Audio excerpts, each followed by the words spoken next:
பற்றி பார்க்க போகிறோம். புனித ஜார்ஜ் கோட்டை என்று அழைக்கப்படும் ஃபோர்ட் செயின்ட் ஜார்ஜ் பிரிட்டிஷ்காரர்களால் இந்தியாவில் கட்டப்பட்ட முதல் பிரிட்டிஷ் கோட்டையாகும். இந்த புனித ஜார்ஜ் கோட்டை 1639ஆம் ஆண்டு பிரிட்டிஷ் ஈஸ்ட் இந்தியன் கம்பெனி, அதாவது ஆங்கில கிழக்கிந்திய கம்பெனியின் முயற்சியால் கட்டப்பட்டது.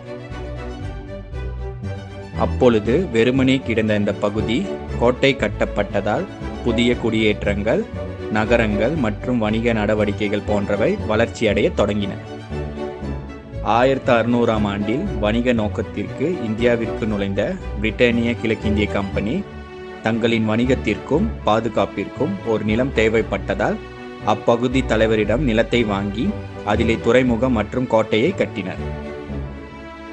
இந்த கோட்டை புனித ஜார்ஜ் நாளான ஏப்ரல் 23ஆம் நாள் கட்டி முடிக்கப்பட்டதால் இதற்கு புனித ஜார்ஜ் கோட்டை என பெயரிடப்பட்டது.